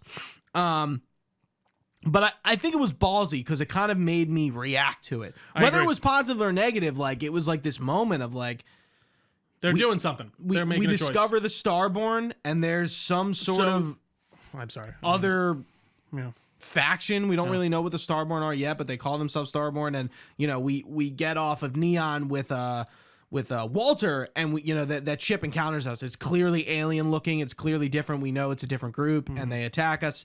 And then the hunter, as he proclaims himself, like kind of has his eye on him. Did you meet the hunter in the bars on the planets? In the bars on the planets? I met him when I first started the game in the bar in New Atlantis and Aquila City. I talked to him. You like as he's out of his garb? No, he's in his garb, and he's just standing there, and he's called the hunter. Yes, and he's just hanging, and he talks to you. Yeah. And it's at the beginning. At the beginning of the game. Totally missed him. So, I have found out, and we'll get back to this, that in New Game Plus, there are differences in people, in what stories. So, I shouldn't get to this just yet. But maybe that's a new game. Maybe that's also something that in New Game, like, maybe the hunter isn't always in the bars on the town. Well, I'd be maybe, curious to check that out now, because like even there's Yeah, certain because things I'm like, dude, I'm like, look at this guy. He looks cool. He looks like somebody I can hire or something That's like so that. That's cool. what I thought he was. And he's like, he just kind of what like, does he say? He's just like, he's kind of like, I think he like talks to you really vaguely. It's funny. I don't really remember the conversation, but he's like, yeah, well, I'll see you again. yeah. Yeah, There's well, another- like he definitely says that. He's like, yeah, well, I'll see you again soon. And I ran into him at Aquila. So I don't want to jump too ahead here. Actually, so let's talk about them. But I have Yeah, one, I have a fun thing. we're It's all right. up. We're gonna Yeah. But yeah, I did find the picking between the companions. So we both stayed to immersive. defend not the Crucible. What is it called?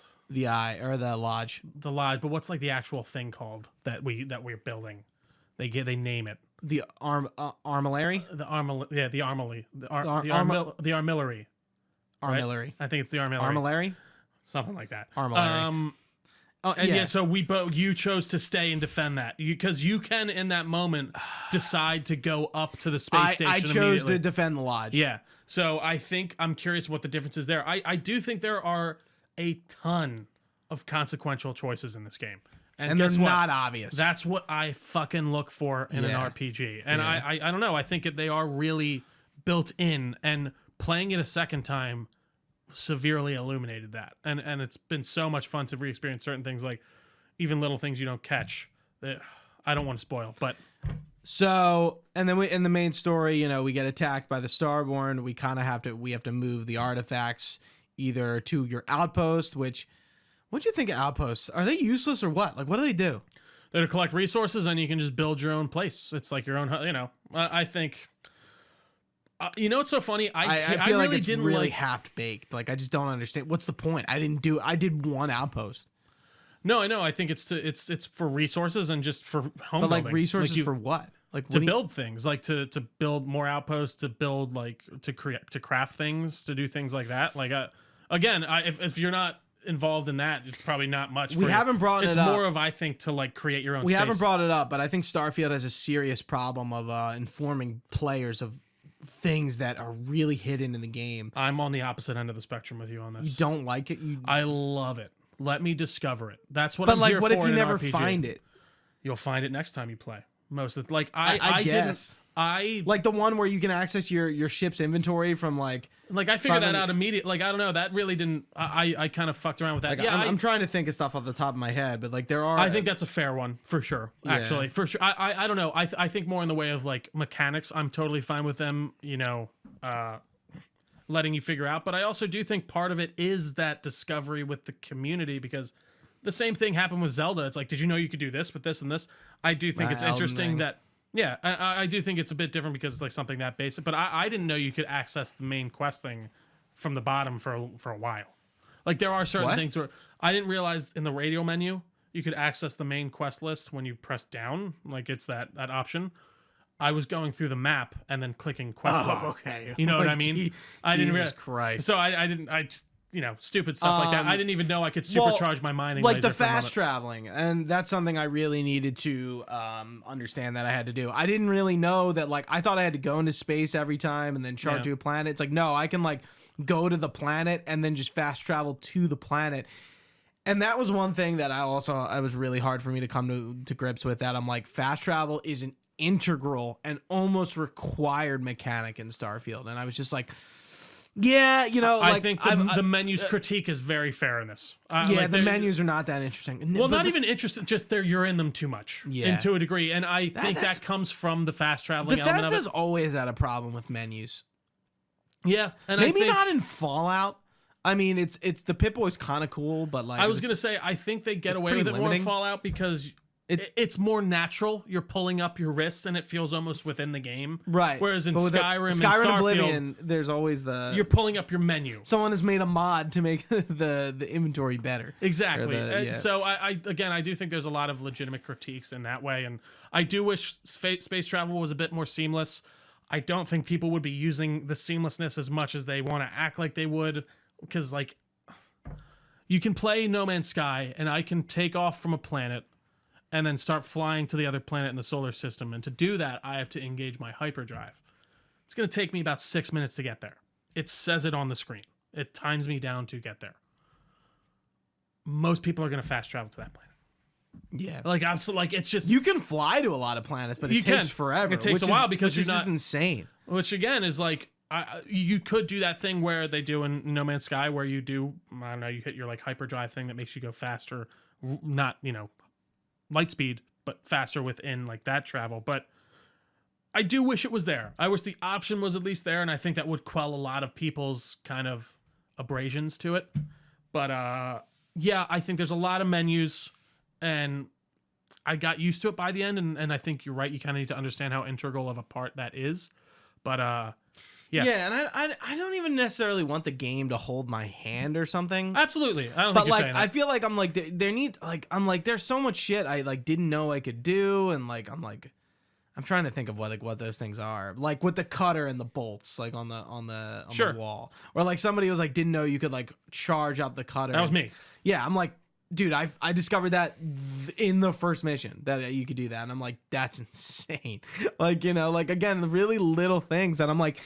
Maybe some signposting was kind of necessary. Not with everything, with some things. The shipbuilding was another thing that I'm like, oh my God, like what the fuck am I doing? After spending 2 or 3 hours with one ship, I can now say, I understood it.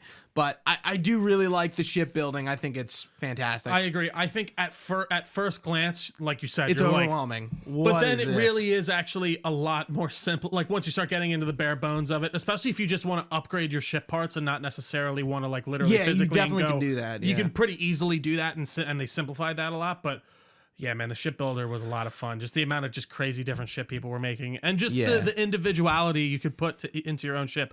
I do wish the innards were a bit more customizable. Yeah, and stuff like yeah. that. I You can only that do kinda it by makes me- like brand. yeah, by brand and by like what type of habitat you're using. So like there would be like 2x1s that were like you could swap out. You could make it a captain's cabin, or you could make it a science cabin, or you could make it a medic's cabin, or you could make it Right. whatever for anyone else. And I thought that was really good. And one of my favorite ships by them was that like Ted Cord ship that I made, the Blue Beetle ship. It looked so good. It looked so I don't think sleek. you ever shared that with us. I think I did. I think I threw it in I called it the Cord. Remember? I sent it to the group chat. I Maybe. can send you. Yeah, I links. just named my ships after the De De Armas. Armas and the Sado. After the Sado. it. I'm like, I'll take the Star-Lord scheme and Thank you and very go much. on it. Yeah, it's funny. Even like color schemes, I'm like, what colors go together? Because I'm not a colorist, Gooch. I was like, what? Like, I literally looked not up that color hard. palettes. I was like, not what? that hard. No, it's not hard, but like, it's finding like good ones that you would never think to match together. Where I was like, oh, I would have never Like thought of purple, this. yellow. Yeah, there's something like that, or matches. even specific. That's too specific. That's Green good. and yellow works. Just like shades that I was like, oh yeah, this thrown in there, that looks fucking awesome. I would have never in a million years put those colors together though. It's Probably a good idea. It is. It's fun. But even like so, as a thing that like they don't point out, I will give you this: like you can select specific pieces and alter them all at once in the shipbuilding, which you don't really notice that at first unless you really go down and look through the menu option and things like that. You know what's something I don't know how to do to this day? I don't know how to hide contraband. Never. Oh, Never really? explained You'd that. have to get the hidden like the hidden cargo thing. Yeah, I don't know how to do that. It explains they only sell them at New Atlantis sells one that's a small one And neon. and Neon, but also the big place to go to is the pirate place. I outfitted mine with one so you can get a disruptor and a like a cargo shielded or a shielded cargo hold. What's the pirate place? What'd you say? What's the pirate place? It's the Crimson the Crimson Fleet's place. Okay. That you have to buy him from. And that's a faction too, right? It is. I didn't. Well, so you can. That's the thing with the UC Vanguard. You can choose to be on their side or the Vanguard side on that. So I have a mission from the Vanguard to go infiltrate the Crimson Fleet. So that Yeah. starts that. You can kind of decide which side you really want to be on by the end. But yeah, you can buy not a disruptor, like a jammer there, and as well as shielded cargo holds. And like I have, But is that explained? yes, in the menus it does. Like as your quick hints come up, that's where I learned. But it from. do the Crimson Fleet require you to get that for some missions? No. Okay. No, that's totally within the menus itself. So I only had and it also depends on how much cargo, like how much cargo you have in relation to what you're trying to get by. So if you have like 120-pound thing of Xeno warfare tech or whatever, and you have 1,600 pounds in your cargo hold, you have more of a chance to get that by just by itself. But then if you have a scanner jammer and shielded cargo holds, I fly into New Atlantis every time with no issue. I just was like, well, I never got to that, so I never know about it. And like, again, it's just like, I don't know how you could have signposted this stuff or explain it, but like, there's so much mechanics in the game, and like you're saying, that's great, that's awesome, but like, I like. You want a little bit more explanation. I get it. Right, I do. right. Yeah. I want to explain like, how do I do it? Like, and even like, I'm trying to think of like other things. Like, what'd you think about the digi pick? I think that's a great evolution. I think it's a really pick. interesting evolution. I think by the end I was getting a little like kind of tired of it. Yeah, I'm assuming master locks are a pain in the dick. They get a little complicated. I was like, my brain hurts. Yeah, I don't want to open this lock right now. But I do think it was a cool and different evolution, and I'm happy that they did something different from just doing the regular old lock pick. Yeah. I do kind of hate that you break them when you have a successful pick, and it does kind of suck that there's not like I guess the one in Fallout wasn't that great either, but I did kind of like how there was a separation between computers and like actual lock picks. Like for this, you just use a lock pick on a computer or a digi pick on a computer and on a door, so that's fine. But back to the main story. Yeah, so with meeting the emissary. So you meet the emissary and the hunter. Yeah, eventually kind of like comes to a point where like they lay out who like, let's chat. Yeah. Let's have a chat. The Starborn lay out who they are. They're all actually people, a lot of people you know from different lives, and you find out that there's this thing called the Unity, which allows you to pass through once you get all the pieces of the armor to the multiverse, to a different world in the multiverse. Yeah. So the hunter and the emissary are two. You kind of two factions. You just like glossed over it a little bit. No, I know. I'm sorry. I was gonna get back into them. Yeah. I'm like they are. They're people you met. So for me, it was Sam Coe, and it's always the emissary is always the the hunter is always the. It is okay. The House of Enlightenment priest. Yeah. No, it's the you're right. The one that Mateo takes you to. Yeah. So it's him and whoever dies. So for me, it was Sam Coe. For you, it was Barrett. Yeah. So that makes sense. And then because in the second time around, it was Sam Coe for me.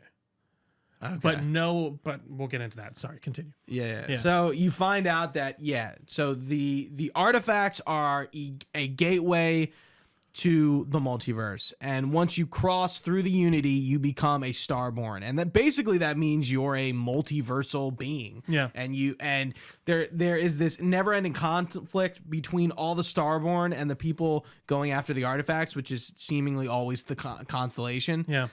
They're always wrapped up in this, and there's variations of people who die. Some versions of Sarah Morgan are assholes. Some are, like everyone seems to be different. And like in my version, like Sarah Morgan is different, or I'm a different Sam Coe than even though I have the same face as him. And they, it's so funny how many multiversal games we have. Well, and it's even funnier thinking back because this has been in development for so long. Yeah. So like this was even before the multiversal kind of like boom. Yeah. I mean, not even with Marvel, but like MK1, and I think there's another game. Multiverse is the thing right now for sure in the past couple of years, which is funny because it wasn't at all for a while. Yeah. And then everything jumped. What's the other multiverse game? Read off the top Xbox games. Oh, well, I mean, Baldur's Gate 3 is also kind of multiversal. Easy, yeah. With the Githyanki. I'm like, why are there so many like multiverse games all of a sudden? Really interesting. Yeah. So you have the hunter and the emissary who are kind of working on different ends of this. Hunter just wants to kind of collect these things to just keep going through the Unity and to just kind of amass power. Himself. Yeah, himself. Fuck the other Starborn, because there are a lot of others. And that seem to be doing the same, but then there's the emissary group who are trying to stop Starborn from continuously going through the Unity because they think it's against the will of the universe. And we find out that this kind of all traces back to human Starflight, basically, and the story of humans leaving Earth and the grav drive. To NASA. And going to NASA, we find out the story of how the grav drive was created. Yeah, they send us to NASA and be like, you want to learn the truth, like how this all came to be? Go to NASA, go back to Earth. We'll show you. Yeah. And you're going to find out for yourself. So, you go to Cape Canaveral. Yep, and you go through the NASA station and you find a lot of these audio logs that are basically the original scientists who discovered grav drives. Yeah, which is basically FTL, faster than light travel. Yes. How do we get off Earth? So that apparently that is. I was watching. What's his name? Guy on YouTube I love. I can't remember his name, which is bad.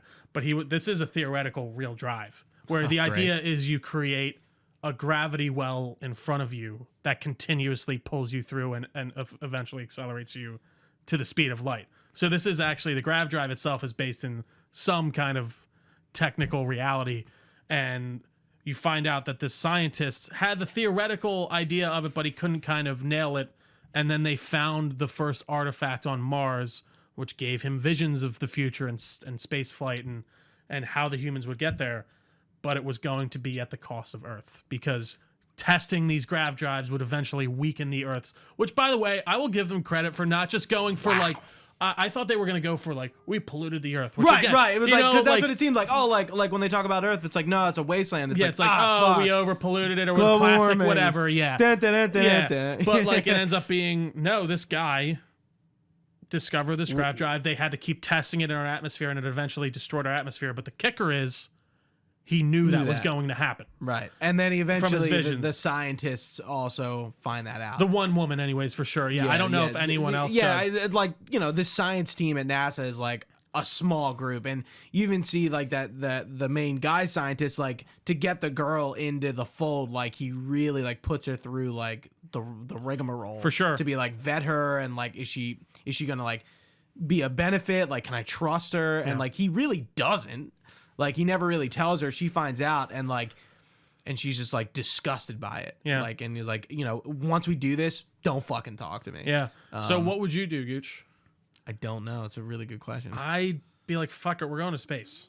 Nah, dude. Like, I think like if it had like, so the choice here is, I don't know about that. He knew not sure that about if that one. the idea was to get out to space, you're going to have to sacrifice the Earth. He knew that. And I think it's an interesting conundrum. It really is. Because, really is. you see this future. NASA might be doing it right now. Like, that's the thing. You get this vision of the future where we're a spacefaring species living on different planets, traveling throughout the galaxy. And they're like, you can do that, and this will be the future. Like, 100%. But in order to do that, Earth must die. Earth is going to have to die. So that seems like a constant. Yeah. To get to Earth, for humanity to reach the stars, to enter the Starfield, they must sacrifice Earth. Yeah. And the whole kind of condemnation, or the whole, confrontation with the Starborn is partly about that, for sure. Mostly about that. I mean, because you get out of NASA and they come and approach you again, and they're like, the emissary's like, do you see why it can't be trusted? And he's right. Well, it wasn't worth it. And he's like, basically and then, the hunter's like, nah, fuck you. Right. We got to the stars. The power. I'm definitely, and not even the power. I think he even genuinely is just like, that was our ticket to the star. That was humanity's evolution. That's worth Earth's death. And now there is power, and now there is all this. But they give you the choice to work with one of them.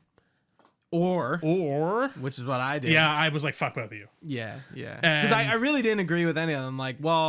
I'm like, no. I'm like, we should just stop fighting. Like, again, like they've talked about this. So it's like, we've done this hundreds of different ways, and we found you. Sometimes you're dead. Sometimes it's somebody else here. Well, that was the big thing. They said up until this point, this has never happened. Right. They were like, you always die.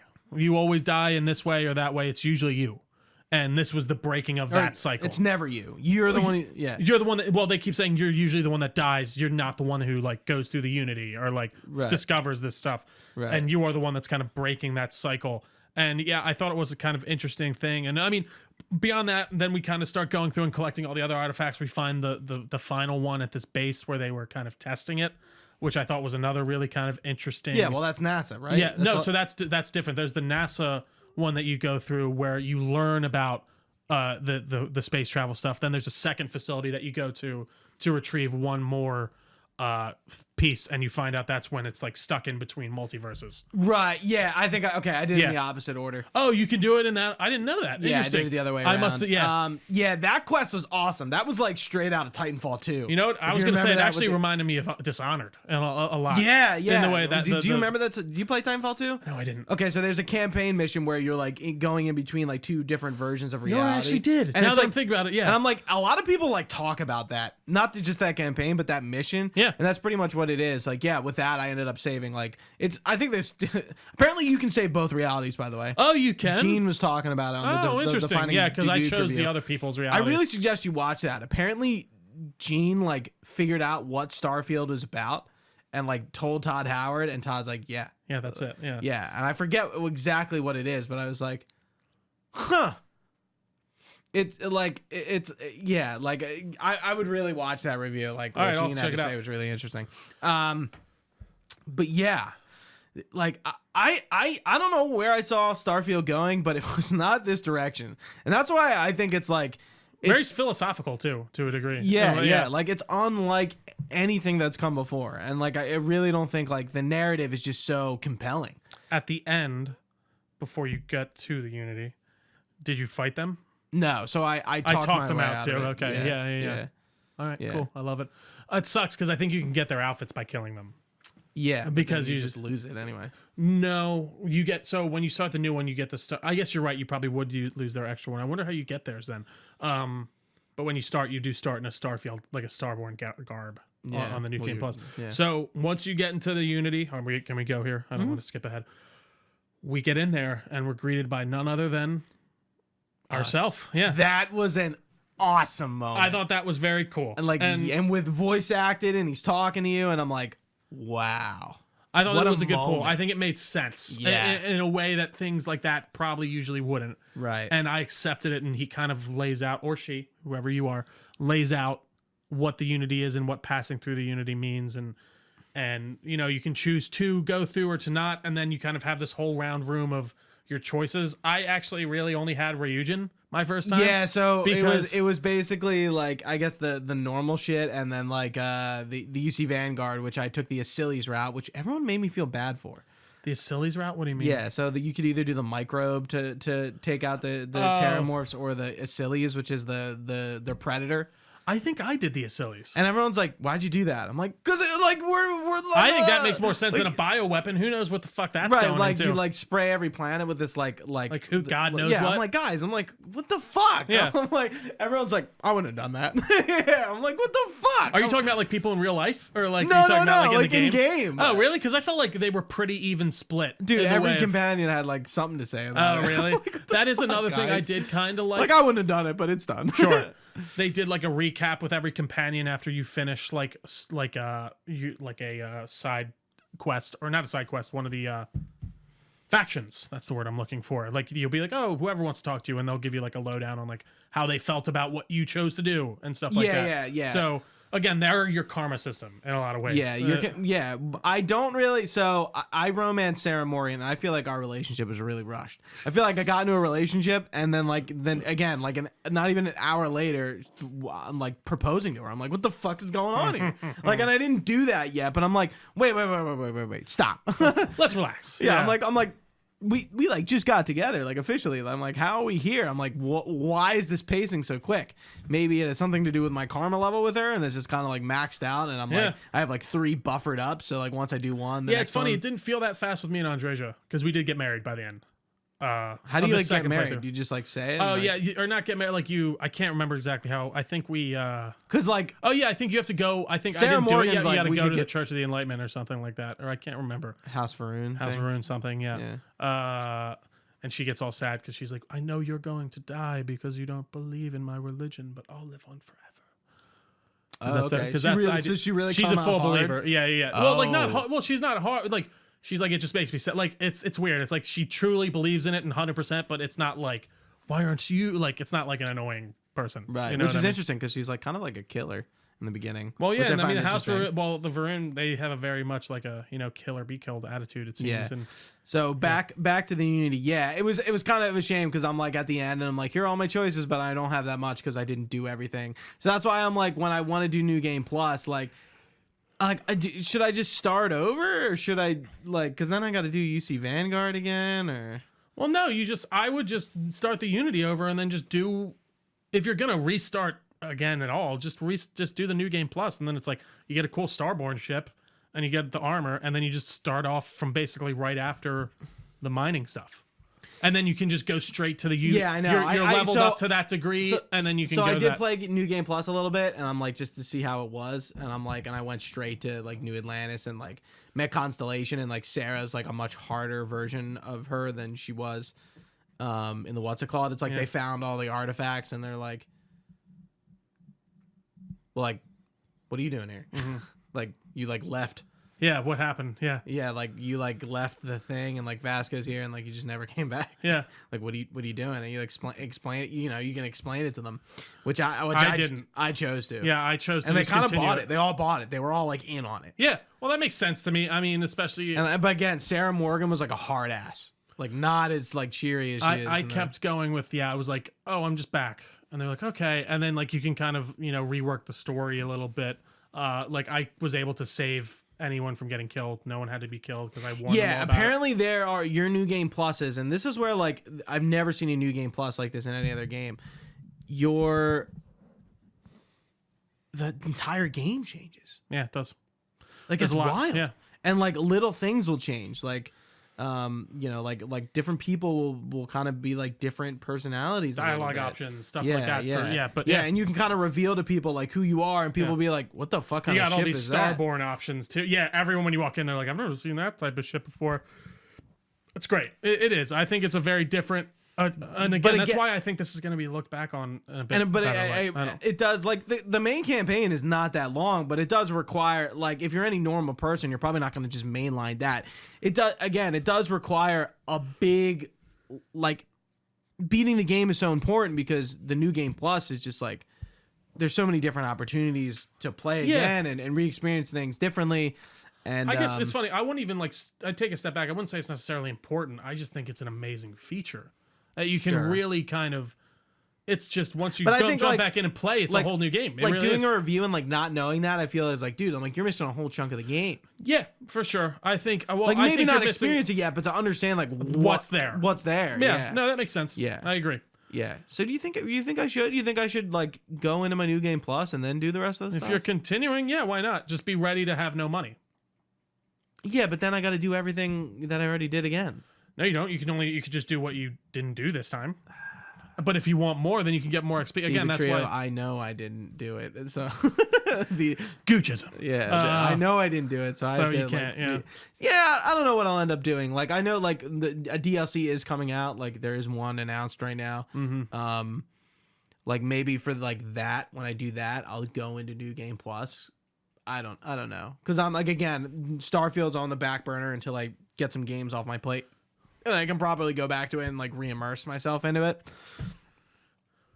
But I'm curious if you watch this, what do I think of Starfield? Like, I do really like it. I guess I just have a lot of like critical points that kind of like caught me off guard that I wasn't expecting to have a conversation about. Like, there's a wrong way to play this game. Like, who's ever heard of that? Mm-hmm. Really? And it sounds like almost like an elitist point of view. Like somebody like, well, there's you're playing wrong. It's like, well, no. Like in Starfield, like there actually seems to be a wrong way to engage with it. Yeah. Like, and that will hamper your experience.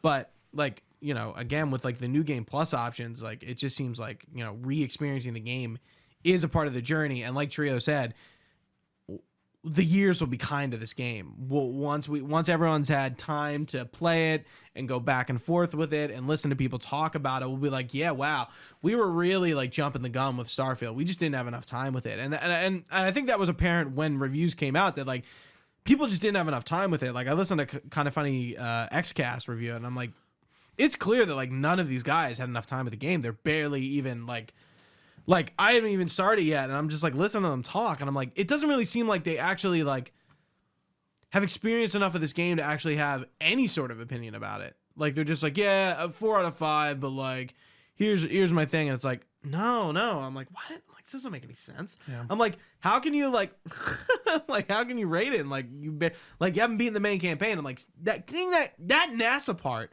is so cool. It really is. Like I'm like, I don't know how you can sit here and review that game and not have gone through the main story. Like again, like I've been saying, like it's such a integral part to the story and what's going on in this multiversal aspect of it, which again, it's like, who thought we were going there? Yeah. Do you think we're gonna get a sequel? Oh God, Gooch, not for a while. I think there's a chance, of course. I think like I think you think this they created a whole new IP and they're just letting it die. Yeah. I don't. Not in a here's the million years. thing. Here's the thing. Yeah. I think Starfield exists. Just it won't be Starfield 2. Like I think they're gonna like look at like what they tried to do with 76. I think Starfield will be And look what Skyrim turned into. I think they've recognized that their games and their IPs are more than like 3-year endeavors. And they're going to capitalize on that and really hone in on like big DLC. And like they don't have to put out a DLC in a year because they know a lot of people will be coming back to Starfield. Just like even if you don't like Fallout 4, a lot of people probably still are playing Fallout 4, and a lot of people are still playing Skyrim, and a lot of people are still playing Oblivion, and a lot of people are still playing Morrowind. I think they've recognized that they don't need to do a sequel to Starfield. They can approach it differently and just add on to it with DLC, and then do, you know, the mod support, and then, you know, they're gonna do like the Bethesda community thing. Of course, yeah. Make like official mods for the game. Like I think Starfield's potential, we haven't even hit it yet. No, absolutely. I think there's a whole nother door, like you just brought up, with all of that stuff at the same time as like there's just so much in the can already. And this seems to be Todd's like baby. In a way, I think something he's wanted to do for a long time. I think the team too, to a degree, for sure. Yeah. And like, you know, Pete Hines is retired. We're, you know, and I feel like Todd Howard will make one more Elder Scrolls game and he will retire. I don't see him. I think just based logistically, I don't think he'll retire until he has to. You think? I don't. I really don't. I think he could be, but I do think it's within the realm of possibility to say that this could be, like, Elder Scrolls could be his last game. Yeah. Easy. I mean, again, like that's sure. still so far away. And I mean, it's funny. They were like, it just ended full production. Like that's been in like a significant amount of production probably since even they announced that. But yeah, I think it easily and certainly feasibly could be his last game. I mean, like one thing we didn't talk about is like I don't think Starfield makes like a huge like graphical leap. Like it looks nice. NPCs kind of look pretty ugly. Yeah, they look a little rubbery sometimes, for sure. You know, they're not like all like beautiful looking. I don't like, you know, I don't know, like I think certain NPCs look better than others, for sure. Like certain ones you see more often, but just in general, yeah, I think they are a bit more rubbery than usual. Than even like maybe even Fallout was, but I don't know. I really there's something like they didn't hit quite yet with like their graphics. And then like the combat feels good, like it's a first person shooter. Like I'm not sure like what else there is to talk about. I think like, it's even tighter than it usually good. is, because I think they're usually serviceable to good in their shooters department. I think in this it's actually good to great, in my opinion. I enjoyed it. Anything else, Gooch? Damn, this was a long one. Yeah, I know. Not that I felt. I'm getting pretty hungry, to be honest. Yeah, I'm getting pretty hungry as well. Samira is apparently in this. Her car isn't. She's like, she has to pick up the kids on Saturday, who she works for. It's her family she works for. And I guess she had the car out tonight and like the key's not working. So she's stuck somewhere. He's got insurance working. So everything's fine. But that's my little side tangent. Yeah. I'm trying to think of like, dude, there's probably something we missed. Oh, like, of course there is. It's wild. Like Starfield is such an expansive game.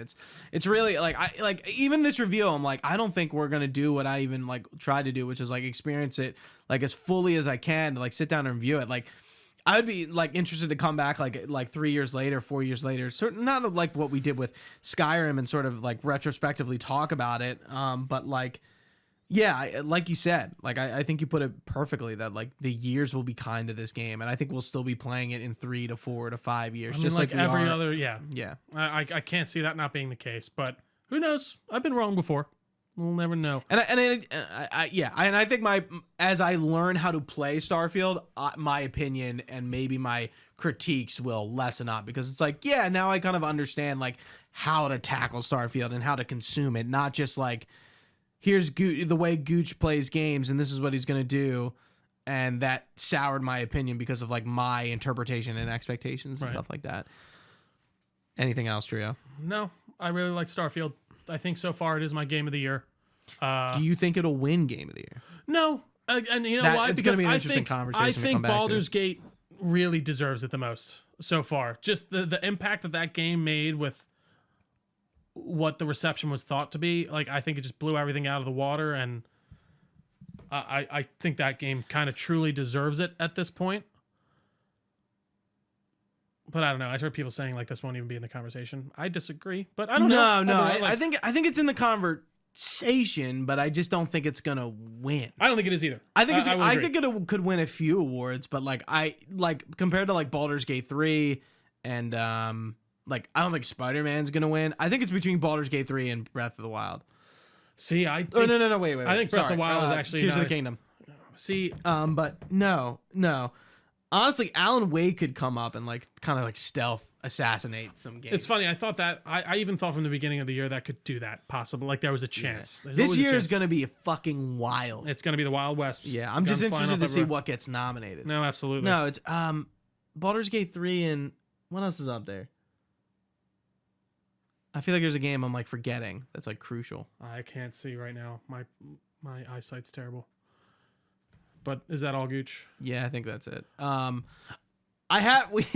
We put out a Google form to submit, and I'm looking at them, but I'm like, we've been talking about this so much that I don't really, I don't. It is a lot. I could go a few, and probably just extend the conversation and repeat some stuff. I appreciate you filling it out. Sorry I ended up using it. I We just went honestly, along here. I didn't know. Like sometimes with me and Trio, like our reviews are pretty confined, and we know how Yeah. to talk and like get through a review in an hour. Like we've been going for like probably like an hour 45 at least. I was gonna say we're getting there. Yeah. Especially after 8:06. Yeah. All right, everyone. If you've been with us live on twitch.tv/Delco Nerd Network, we really appreciate your time. You can find this podcast anywhere podcasts are found. Just search our name, Delco Nerd Network. We're on all your favorite social media pages as well. We got a Discord channel and a Facebook page. We're at Delco Nerds on basically everything else. All this information can be, of course, found on our website, DelcoNerdNetwork.com. You can even email us your comments, questions, or concerns, DelcoNerds@gmail.com. We'd be happy to respond to you. And if you could like, share, subscribe, tell your friends about us, that always goes a long way. We really appreciate you guys watching and sticking along with us every week. It's always fun to be here, and it's always fun to have you. For Gooch, I've been Trio. Thanks for watching, guys. Stay nerdy, and we will see you next time.